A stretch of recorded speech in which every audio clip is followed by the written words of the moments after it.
Well, what a funny old day. It's 1 hour to go before voting is going to begin. We expect a result at about 8 p.m. At some point in the next hour, the Prime Minister will give her closing speech on her withdrawal agreement. When that happens, we will cross live to the chamber. As a Brexiteer for most of my life, today should be a day of celebration. There should be street parties going on, and yet I feel her deal is so awful, I hope it gets voted down, because as far as I'm concerned, it's not Brexit. But I'm wondering from you, how do you want your MP to vote tonight? Please let me know. And if you think, look, it may not be a great deal, but at least we leave the EU, call 0345 6060 973. Or maybe like me, you think, no deal is better than this deal, in which case text to 84850. Or perhaps you don't think either option works and you'd rather your MP abstained, in which case tweet using the hashtag Farage and LBC at LBC, and of course you can watch us on Facebook and comment there too.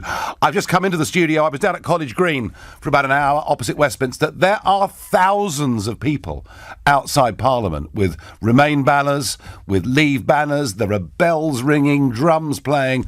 The scene is pretty extraordinary. And I'm going to cross straight down to there and speak to LBC's political editor, Theo Usherwood. Theo, hello. Good evening, Nigel. It's all very good-natured, isn't it? Lots of Leave campaigners, Remain campaigners blowing their horns, their trumpets, their placards in the air as they try to... Yeah, there's a good police presence there as well. I think that's encouraged better behaviour, if I can put it like that. I think you might be right, Nigel. Yes, on that one. So, Theo, tell me, I just, Sky News seem to be very confident in terms of who they've polled and run, and they are predicting that the Prime Minister will lose by 226 votes. I find that a little bit difficult to believe.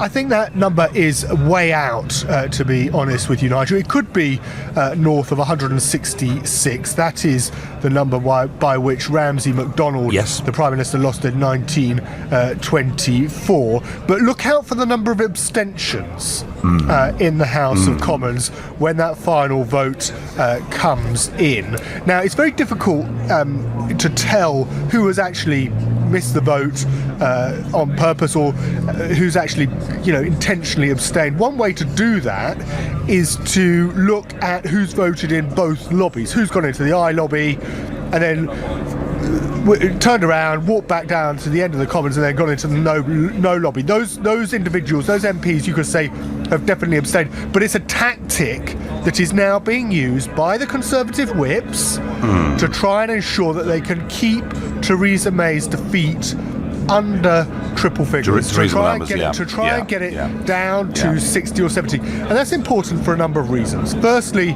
they want to ensure that senior figures within the cabinets, the men in grey suits, don't go into number 10 tomorrow, late tonight, tomorrow, and say to the Prime Minister, really, your plan B, which we're expected to be a tweaking of plan A, what she's already put forward, is not feasible. It's simply not going to work. But also, and you know this from the European Summit back in December, the European Council don't believe that she can get this deal through the House of Commons, and so aren't prepared to offer any further concessions if this is such a significant defeat. Now, when Andrew Murison, the Conservative former Defence Minister, tabled his amendment yesterday, we saw 40 or 50 soft and Brexit. that was to put a sort of sunset clause, wasn't it, absolutely, on the backstop deal? Yeah, backstop would come to an end by the end of December 2022. Now, 40 or 50 softish Brexiteers signed up to that. The problem was the Speaker, John Bercow, didn't pick it. Didn't go and select it. He went and selected an amendment by Sir Edward Lee that didn't have nearly as many names. And Theo, whatever she loses by, am I right in thinking, I'm heading off to the European Parliament for the morning because Monsieur Barnier will give the first official response, but is it going to be a day of Theresa May in Brussels tomorrow trying to get some concessions of some kind? Yes, and she's going to have to move quickly because we're in a briefing with parliamentary officials earlier on this afternoon, and the message that they're sending out is that she has to table a motion with her plan B by Monday, and that can then be amended by the likes of Nick Bowles, by the likes of Nicky Morgan, Conservative Remainers, and we know that they've published their bill today to put the liaison committee of chairmen and chairwomen of all the different select committees. The chair of that committee, incidentally, is Sarah Wollaston, the Conservative MP for Totnes, a big Remainer, in charge of the Brexit process. And what this amendment would do to that motion that would come forward on Monday and would be debated before January the 30th would enable Conservative Remain MPs to put their own legislation ahead of government legislation in Commons time, in effect taking control of Brexit. That would, I have to say, anyone listening to Theo and listening to this now that thinks that tonight is going to be the end of the Great Tension, forget it. It's just the beginning. Theo, thank you. Let's get some callers. The switchboard's going like a Belisha beacon. Let's go to Peterborough and speak to Kevin, a first-time caller. Hi, Kevin. Hey, how are you doing, Nigel? So, imagine you're the MP for Peterborough. How are you going to vote? Well, I don't know if her position's going to be that good anyway, but... I know, you've got some problems with your local MP, I know. But what do you... Yeah. But say it was you. How would you vote tonight? Well, we pride ourselves in being one of the founding democratic countries of one of the founding democratic countries of the world. If we don't do what we are democratically charged to do, that's represent the people, you're going to have a yellow vest scenario of all scenarios in this country, because if you keep prodding the bear, it's going to bite you. And that's what's going to happen to the MPs, because they don't realise what they're doing. But here's the problem, Kevin, here's the problem. Mrs May says if you vote for her deal, you're honouring the Brexit vote. And yet, as somebody who spent 25 years fighting for that, I don't believe this particular withdrawal bill does that.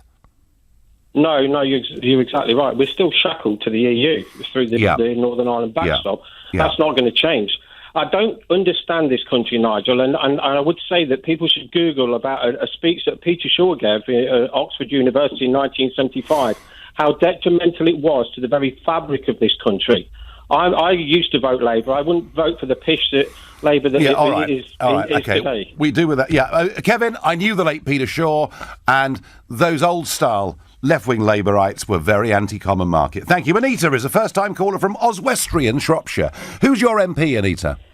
Hello, Nigel. Pleasure to talk to you. My MP is Owen Patterson. I know Owen. Now, I'm certain he will vote against tonight, won't he? Yes, I'm sure he is going to vote against it. Thank goodness for that. OK, so you don't like this deal, Anita? Oh, no. Leave means leave, Nigel. Well, you're talking to the right person with that. Leave means leave. Yeah. So what do you want? I mean, what should Theresa May do now? Should she now say, all right, Article 50 says, if we can't get a withdrawal agreement, we leave with no deal on WTO rules? Is that what you'd like to see her do? Certainly, Nigel. Yeah, Certainly. Well, Anita, thank you. I don't think she will, but you never know. Alison is a first-time caller from Epsom. Hi, Alison. Hi, Nigel. How are you? Good evening. Now, I'm guessing that your MP is Chris Grayling, is that right? He is, yes. Pound in the jar and all of that stuff. Right, yeah. So, now, he, of course, is going to vote for this deal, isn't he? I know, and I think he's really letting down his constituency, because I definitely think he should be voting against this deal. Would you know, Alison, in the referendum campaign, I spent a bit of time with Chris Grayling. I gave him a lift from Stoke-on-Trent. I gave him a lift from Stoke-on-Trent back to his house, not too far away from you. And it was funny because there he was in Stoke-on-Trent speaking, a Conservative cabinet minister, getting a standing ovation. And I said to him, well, that's the last time as a Conservative cabinet minister you're going to get a standing ovation in the north of England. And he really did believe in Brexit very, very thoroughly. But maybe, Alison, he believes that this is the only way we can actually leave the treaty. Well, I don't believe that. I actually voted Remain, but now we have voted Leave. I think that they should have negotiators that negotiate a good deal for us. And Theresa May has absolutely failed to do that. She's had several Brexit secretaries who have failed to do that. So we should have a general election and have some people go and negotiate who know how to negotiate. Should we get some business people, Alison? That might be a good start, do you think? Yeah. People who understand that in a negotiation, the other side need to know that you're prepared to walk away, and they never believe we would. Alison, very interesting perspective from somebody who voted Remain. Thank you. Jack is a first-time caller from Southampton. Good evening, Jack. Good evening, Nigel. How are you? I am very well. Who's your MP, Jack? Well, I'm actually a student, so my actual MP is from Stevenage. So he's Steve McPartland. So are you one of those people with 2 votes? No, I'm proper. I only vote once. I just vote for him. Right, now, Jack, OK, so you're slightly split geographically. What if you were, Jack, the youngest MP in Parliament? What would you do tonight? Well, I sent him a very good letter. I was not impressed with Theresa May's deal, and he wrote back to me very, very nice, and he said, he's not scared of a no deal, and he's going to be voting against it. So I'm very pleased to hear that. And what age are you, Jack? I'm 21. But we're told that everybody your age thinks the European Union is truly wonderful.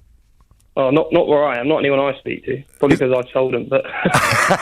So you would say down there, both points of view are reasonably well represented, yeah? Yeah, well, I speak to people who think leaving is the best thing ever. I think people who think that remaining is the best thing ever, so, Yeah, this is too... I don't think there's anyone... It's often too painted, this, in terms of black and white. There are all shades of grey. Jack, thank you very much for your call. Very good indeed. Down to Aldershot to speak to David. Good evening, David. Good evening, Nigel. So, what do you want your MP to do? I want him to vote against the deal. Yep. But I think the deal will go through Parliament for the same reason that Theresa May won the no confidence vote. I think she's going to try and blackmail as such the MPs and try and get them to push their deal through. I don't think she's really interested in what the constituents of the MPs or how the MPs will vote. Well, yesterday, David, I felt yesterday that when she said, it's my deal, or there could be no Brexit, she was almost trying to blackmail her MPs into voting for it. Exactly. David, let me tell you something. She's not going to win tonight, all right? That is impossible. What is not impossible is that she goes to Brussels, is seen to get some kind of concession, and the clock keeps on ticking, because there are just 73 days to go. So it is not totally impossible that at some point in the future she could get this deal through. But there would need to be, David, I just put this to you, I think there'd need to be a fundamental change to the backstop to get that. Yeah, of course. Definitely. And the other thing I wanted to say, because I heard the other caller when he said his age, and you were quite surprised. Yes. Well, I'm 20 years old, and I think actually, younger people are badly represented in politics in the sense that, it is shown across that lots of the younger people are pro-EU, but from my experience, there is a large amount of anti-globalist people who don't want this...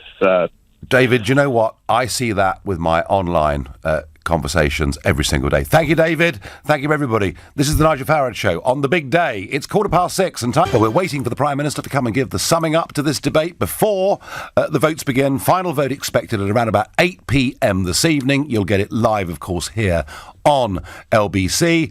Sky News an hour ago saying that she was going to lose by 226 votes. I don't believe that for a moment, but I still think it's going to be a very significant loss. But you can, of course, if you want to, vote yourselves. Yes, you can go to Twitter at LBC and vote there. We've got a poll. 15,000 of you so far have voted. At the moment, there's a big majority of you who voted on the LBC Twitter poll are saying they would vote against the deal. And some polling out overnight from YouGov offering people a range of options. Do you want no deal? Do you want May's deal?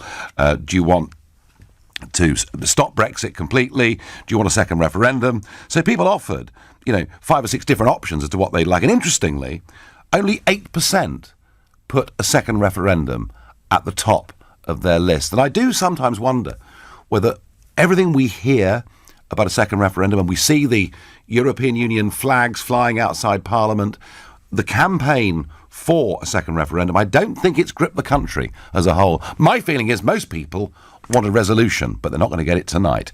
Keith says, never in my lifetime have I ever loathed my government so much. Keith, I think I agree with you, because they're pretending, I heard Michael Gove this morning, they're pretending that this is the Brexit we voted for. It clearly isn't. Mark says, Boris is my MP, so he's bound to vote against. He better do, Mark, otherwise he's in real trouble. Jane says, my MP is voting for the deal, yet representing a substantial Leave area. Jane, your MP will say, with this deal, we take back control of our laws, our borders, our money. That's what the Prime Minister says. The problem is, it just isn't true. Catherine is a first-time caller from Hartlepool. Good evening, Catherine. Good evening, Nigel. Now, you, of course, were represented by Peter Mandelson not very long ago as your MP, weren't you? That's right, or it's now Michael. And what's he going to do tonight? He's voting against. And is he voting against because he thinks it's a bad deal, or is he voting against because he wants a general election, do you think? No, he's voting against it because it's a bad deal for his constituency. OK. And do you feel, Catherine, that is the right thing for him to do? It is, because that's how I feel, Nigel. We should have never gone in the first place. It's very interesting, Catherine. There was a front page this morning in the Sunderland. I know you're not Sunderland, but the Sunderland Echo.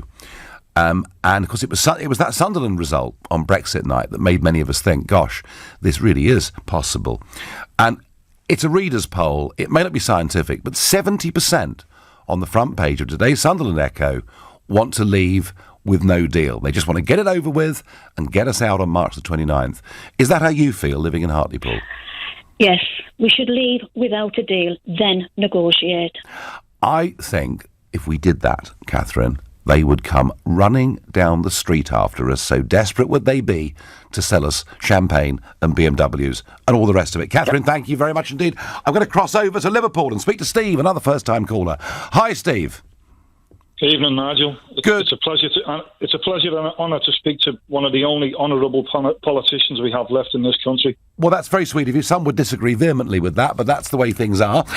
Steve, tell me, imagine yourself in the House of Commons tonight. Do you think the Prime Minister deserves a bit more support than she's getting?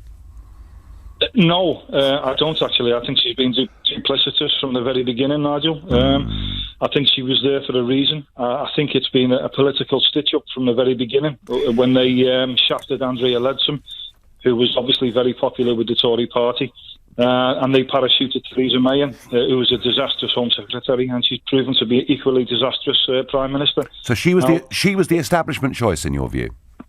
Absolutely, she was. Absolutely. Now, if we look at what's going on in Germany today, Nigel, they're teetering on the brink of recession. Paris is basically in flames. Yes. Italy, Poland, Hungary are forming a bloc against the demanderings of the likes of the five presidents, obviously Juncker being one of them. Mm-hmm. We're also seeing huge populism rising throughout Europe. Now is a good time to be getting out. Now is a good time to be leaving. We don't want to be left in when the ship starts sinking. We need to be jumping off now. We need to be in the lifeboat off the Titanic, Steve. No, Steve, I agree. And there's one more thing, Steve, I'm going to add to you. By the way, everything you've said is right. The industrial production figures that were out on Monday, yesterday, showing that in both France and Germany, a quite significant downturn. But, Steve, let me add one more thing to this list. The Italian banking system is in very real trouble, all right? Already we've seen a number of small municipal banks going bust over the course of the last 2 or 3 years, but the big ones are potentially in trouble. Now, if they were to go down, that would spark a big global crisis. But my worry, Steve, is if we're still members of the Union, when this financial collapse happens, we will find ourselves effectively having to bail out much of the European Union. I think there are lots of reasons for us to leave. Steve, do you think that, given the size of her defeat tonight, that Mrs May will change her mind tomorrow and say, right, if it can't be my deal, I'm going for a no-deal Brexit? Is there anything in you that gives you confidence this Prime Minister might do that? I believe that was smoke and mirrors, Nigel. I think that was an attempt to bring in people who were against her. I think that's obviously, people have seen through that facade now. I think she is basically ruled by people within this country. And people call them dark forces, deep state, whatever. That is real, and it's real in the United States as well. And I think she's limited to what she can do because of the people who basically she works for. Her bosses are going to deem and demand what will happen. Well, I don't think she has any say in the matter. Right or wrong, Steve, one person who has been very influential and deserves a mention tonight is Ollie Robbins. Because Ollie Robbins is really the architect of this. It's Mr. Robbins' deal that's going to get smashed. Steve, I thank you very much indeed. Hand on heart, I'm asked, do you think we will leave the EU one way or the other? Whoever sent me that text, my answer is yes, we will, because I believe the genie's out of the bottle and the public want it. I believe the union itself is failing dismally in many ways. However, do I think we're going to get a clean break on March the 29th? No, I don't. And anyone that listens to me knows I've been pretty pessimistic about this for a long, long time. We will get there in the end, but there may be more big battles to fight. I'm going to the East Coast, to Lowestoft, to speak to Deborah, a first-time caller. Welcome, Deborah. Hello, Nigel. So, what is your MP going to do? Our MP, Peter Aldous, is going to vote with Theresa May tonight, and I'm from Lowestoft, yes, a fishing town, yes, which has been absolutely destroyed by the EU. And it's very sad to see, and I suspect he has the ear of bigger businesses like the poultry farmers who use lots of EU workers. So I've written to him on a weekly basis, asked him not to, but he's not going to change his mind. I bet he loves you, Deborah. I bet he really does. Yeah, I bet he... Deborah, it's very interesting. Your county of Suffolk is fascinating. Is it? Because, well, it is. It's beautiful, and I was up there the other week. I was in Albury the other week, and it's a lovely county. Yes. But how interesting that every single constituency in Suffolk, in the referendum, voted to leave, right? Yeah. And every single MP in Suffolk voted to remain. Well, indeed, and I've done a lot of research on the local MPs, and it's almost as if they don't represent the demographic of the towns, the people that are here, the working class people, and to ever have voted Remain in a fishing town like Lowestoft, is appalling. And the sad thing is, he's a nice guy, Mr. Aldous. He's done lots of good things for the town, we think, but this is a shocker. Yeah, and, well, Deborah, I tell you, this is one of the big stories of us not being properly represented. Deborah, I thank you. Well, the Brexit debate is going on. The Prime Minister has not yet risen to her feet, but as soon as she does, we'll cross live. I'm going to quickly go to Rutland and speak to Alan. Alan, good evening. First-time caller, welcome to the show. Good evening, Nigel. So you're represented, of course, by a man who's changed sides, aren't you? Alan Duncan, yes. Changed sides. Said he was a Brexiteer. I wrote to Alan Duncan, but I didn't hear anything back. For me, the whole thing, I followed it quite closely. And the situation as I see it, first of all, for Theresa May to have a Brexit secretary and then sneakily send another team of behind these people, behind the team that are meant to be negotiated, to sneakily send another group to renegotiate on the quiet. Yeah, is for me, you can't in anything you can't do that. Well, in business, it's completely unacceptable. And that's why David Davis resigned. So Alan Duncan is going to vote. Alan Duncan is going to vote for this deal, isn't he? I know he is, which he shouldn't, because the deal is it's an awful deal. It's a shocker. It's a shocker. No, Alan, I've got to leave you. I'm sorry. You're listening to the Nigel Farage Show here on LBC at 6:30. And Jeremy Corbyn is on his feet in the House of Commons, and he's the penultimate speaker. It'll, of course, be the Prime Minister who finishes up. And as soon as she gets to her feet, we will cross live to the House of Commons. Voting will begin at about 7 o'clock. There'll be a series of amendments, none of which are expected to affect the final vote. And the big announcement should be at about 8 o'clock. The Prime Minister is going to lose heavily. I would suggest nowhere near as heavily as many of the pundits are saying, with numbers like 226 being punted around all day. I don't think it'll be anything like that, but it's going to be a big loss. And the whole thing is a total failure of leadership, in my opinion. The Prime Minister says she's delivering Brexit, but that is not how Brexiteers feel.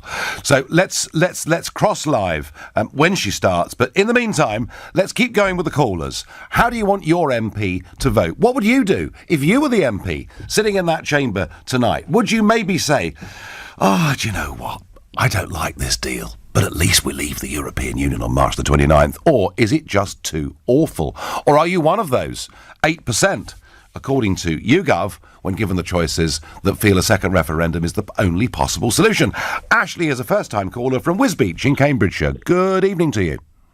Good evening. Yeah, my MP is Stephen Barclay. Yep. I think he's the puppet of the Conservative Party at the moment. He'll do anything that Theresa tells her. And yeah, he'll vote for it tonight, even though he is an extreme leaver, sorry. Yeah, but he's got a nice job now, actually, hasn't he? Well, and that's why he'll vote for the deal. Yeah. It's amazing what a ministerial car will do, you know, Ashley. Absolutely. In the fens here. Because when he was, I'm sure, because when he was appointed, the strange thing was that, I mean, virtually nobody in the country even knew who he was. We don't even know who he is here. That is the comment of the evening. So he's going to vote for the deal, and you want him to vote against, Ashley, do you? Absolutely. I mean, I am a Remainer, but the deal that she's got on the table is awful. And I don't think it's for us at all. So I think we should probably leave and then, fight hard for a decent deal afterwards. It's interesting, actually. I am getting a sense that there are quite a significant number of Remain voters, like you, who say, look, I wanted to remain, but the country voted to leave and it should be delivered. And there's quite a few people like that out there, isn't there? I think there is. We can't do a negotiation in 27 other countries and get a great deal while trying to keep all the benefits. It doesn't work like that. We have to make our place known and fight for it hard. Yeah, it's choosing a fork in the road, actually, is the way that I put it, a decision. Thank you, great call, very interesting. And again, it's very interesting, what we try to do on this show and across LBC is get people with all different political points of view. And if you're a second referendum supporter, you can come and ring me up and talk to me, and we'll do it, if we can, in a civilised manner, because that, I think, is really important. Jeremy Corbyn still on his feet. He's saying that this deal is a reckless leap in the dark. I don't necessarily see it myself as that. As soon as the Prime Minister gets up, we will cross. But for now, I'm going to talk to Saj, a first-time caller from Oldham. Good evening, Saj. Hello. Hello. Hi, good evening. Good evening. So, Saj, what do you want your MP to do? My MP... Saj, I hate it. I've got to let you go. We're going live to the House of Commons, the Prime Minister. Mr. Speaker, this debate has lasted some 8 days, over 54 hours, with speeches of powerful sincerity from over 200 honourable and right honourable members. It has been historic for our Parliament and for our country. We have heard contributions from every perspective, looking at all aspects of this complex and vital question. We've seen this House at its most passionate and vigorous, and I thank everyone who has contributed. No one watching this debate can be in any doubt about the strength of this House of Commons as the fulcrum of our democracy. This is a debate about our economy and security, the livelihoods of our constituents, and the future for our children and for generations to come.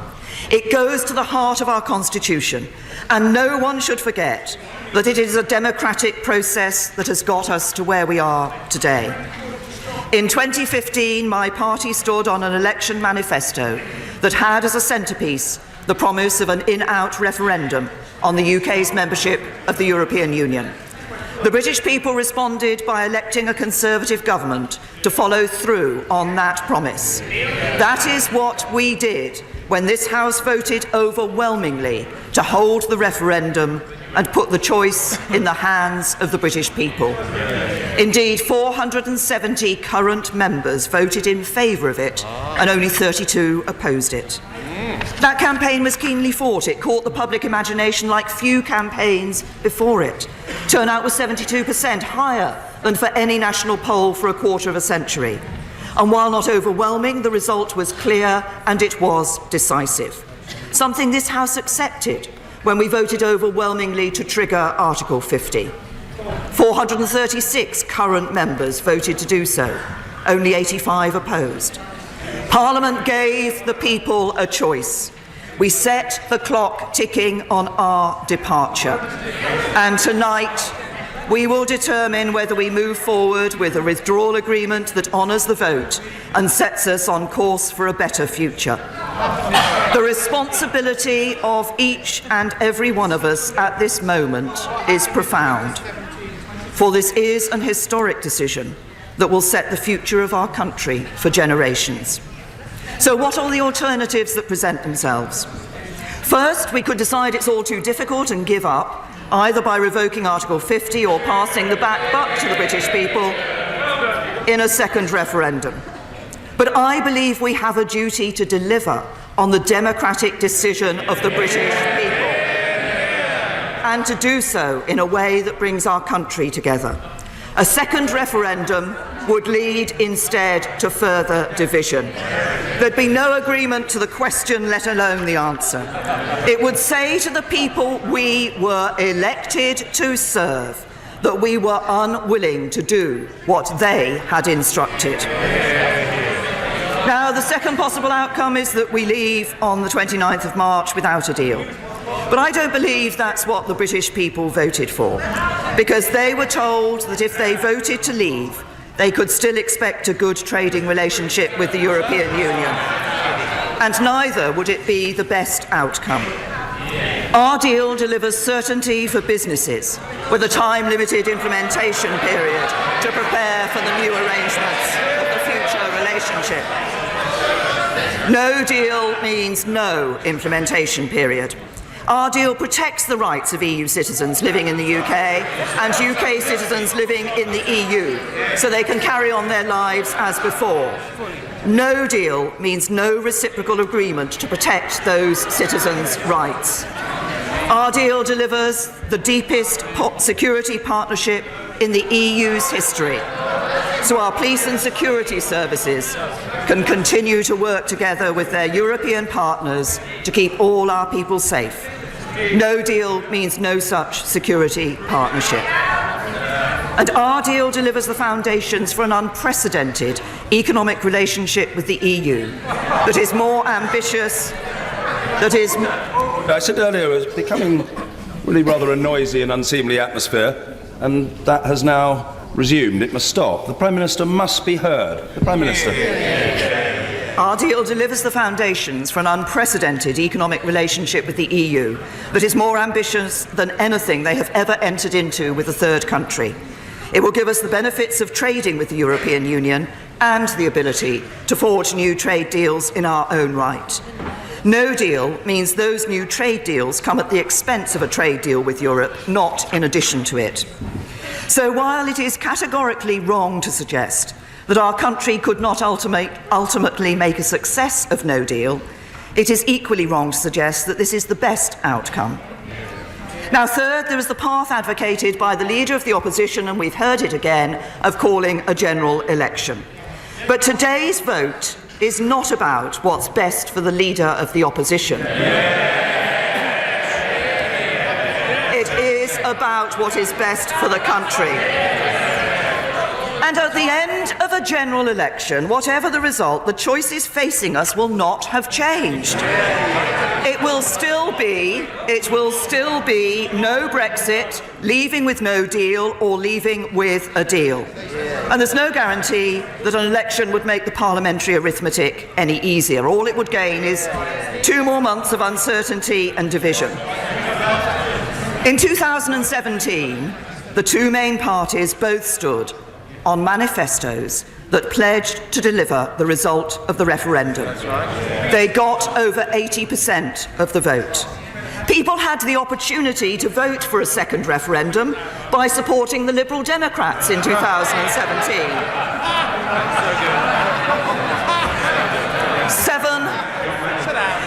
Just 7% of voters did so. It is the job of Parliament to deliver on the promises made at the last election, not to be seeking a new one. Now, some suggest there's a fourth option, to agree that we should leave with a deal on the 29th of March, but to vote this deal down in the hope of going back to Brussels again and negotiating an alternative deal. But no such alternative deal exists. The political declaration sets the framework for the future relationship, and the next phase of negotiations will be our chance to shape that relationship. But we cannot begin those talks unless or until we agree the terms of our withdrawal. And the European Union will not agree to any other deal for that withdrawal. So, having ruled out all of these options, we're left with one: to vote for this deal tonight. One that delivers on the core tenets of Brexit, taking back control of our borders, laws, money, trade and fisheries, but in a way that protects jobs, ensures our security and honours the integrity of our United Kingdom. One that strikes a fair balance between the hopes and desires of all our fellow citizens, those who voted to leave and those who voted to stay in. And if we leave with the deal I'm proposing, I believe we can lay the foundations from which to build a better Britain. And as Prime Minister, I would not stand at this dispatch box and recommend a course of action that I do not believe is in the best interests of our country and our future. And there are differences in this House today, but I believe we can come together as we go forwards. And let me reassure anyone who's in any doubt whatsoever, the government will work harder at taking Parliament with us. And as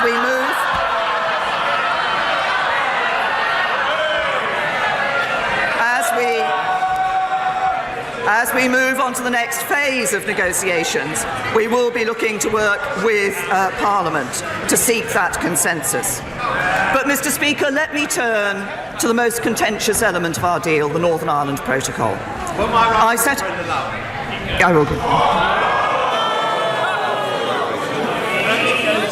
My right honourable friend, the Prime Minister, knows that what concerns many of us is the possibility of the permanent nature of the Northern Ireland backstop. May I refer her to my Amendment B on the order paper, which sets a deadline for that backstop, and may I ask her what is the attitude of the government to my amendment? Can I thank my right honourable friend for the question he's asked and for the work that he has been doing to try to find a way through on this particular issue. And I know he's spent a long time consulting with international lawyers on this issue. The government isn't able to accept the amendment that has been selected, that my right honourable friend has put down that has been selected tonight, because we have a different opinion and a different interpretation of the Vienna Convention. But I note that my right honourable friend has put down an alternative proposals in relation to this issue. The government is willing to look at creative solutions and will be happy to carry on working with my right honourable friend in relation to that particular issue. I said I would turn to the Northern Ireland. Order. The House must calm itself. Zen. Restraint. Patience. Hear the Prime Minister. I set out the government's position in detail on my statement yesterday, so I'm not going to go over it again. But the key thing to remember is this isn't a commitment we're making to the European Union. It's a commitment to the people of Northern Ireland and Ireland that they will be able to carry on living their lives as they do today. It's about saying that whatever happens when we leave the EU, we will honour the Belfast Agreement. Its success has been built on allowing people from both communities in Northern Ireland to feel that their identities are respected under the principle of consent. For many people in Northern Ireland, that means having a seamless land border between the UK and Ireland, which is also essential for their economy.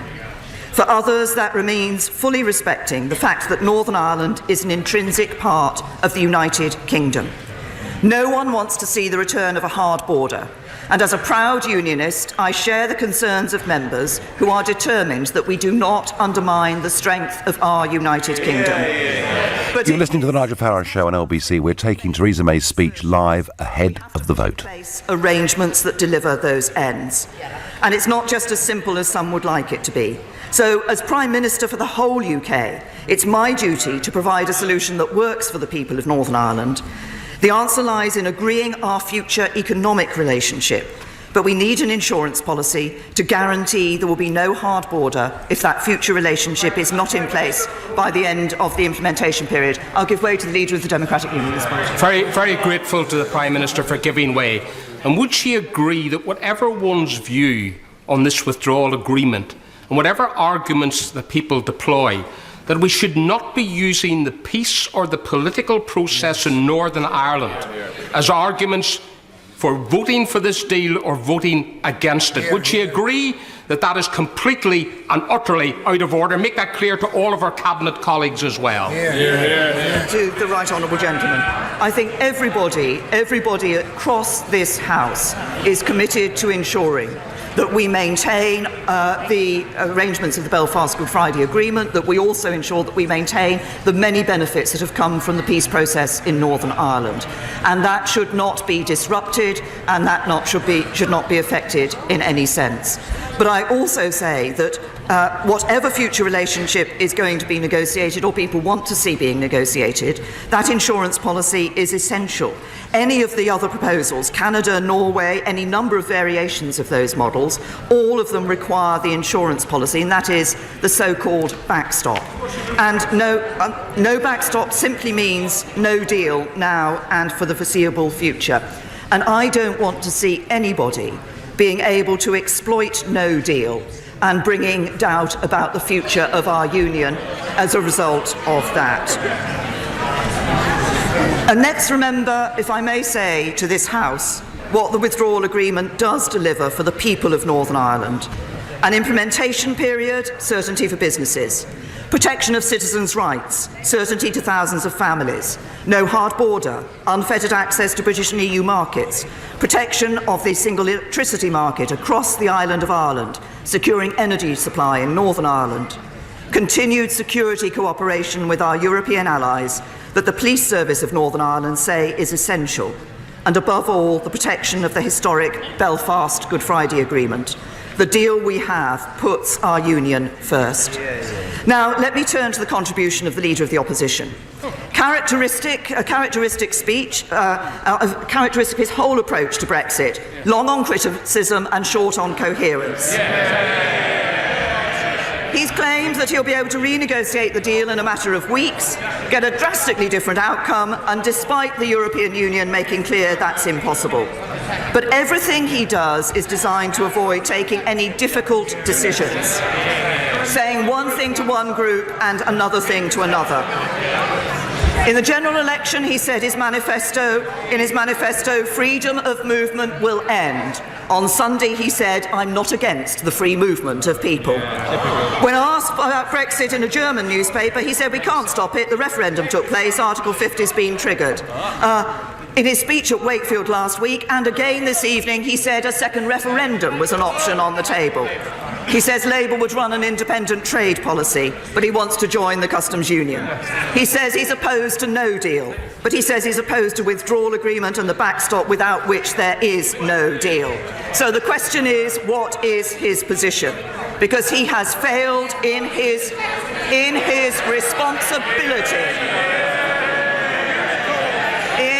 responsibility to provide a credible alternative to the government of the day by pursuing from the start a cynical course designed to serve his own political interest and not the national interest.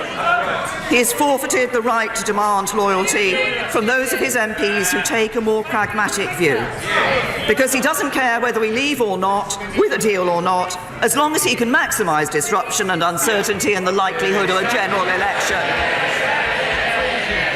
And I hope that members opposite, who faithfully pledged to their constituents that they would respect the result of the referendum, that they think carefully before voting against a deal which delivers Brexit. And I hope that those who fear leaving without a deal, whose constituents rely on manufacturing jobs, think very carefully about rejecting a deal that is the only guaranteed way to take no deal off the table. Mr. Speaker, this is the most significant vote that any of us will ever be part of in our political careers. After all the debate, all the disagreement, all the division, the time has now come for all of us in this House to make a decision. A decision that will define our country for decades to come. A decision that will determine the future for our constituents, their children, and their grandchildren.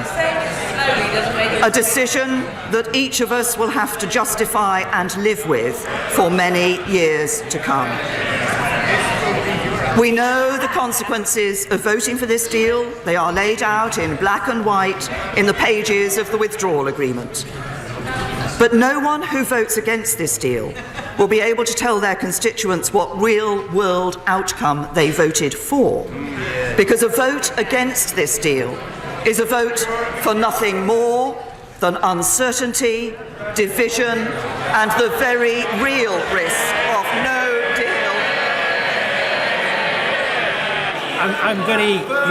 I'm very grateful for the Prime Minister for giving way. Prime Minister, on any of the analysis of Brexit, economic growth will be lower than staying in the European Union. Will the Prime Minister not realise, on the basis of the knowledge and on the fact that people are going to lose opportunities as a consequence of Brexit, the alternative is to extend Article 50, go back, give the people... From Ian Blackford, SNP leader in the House of Commons. On the basis of the information that we now have. I say to the right honourable gentleman, Parliament gave the British people a choice. Parliament, the government of the time, all parties, all those campaigning in that referendum were absolutely clear that whatever the decision of that referendum, it would be respected by government and by Parliament.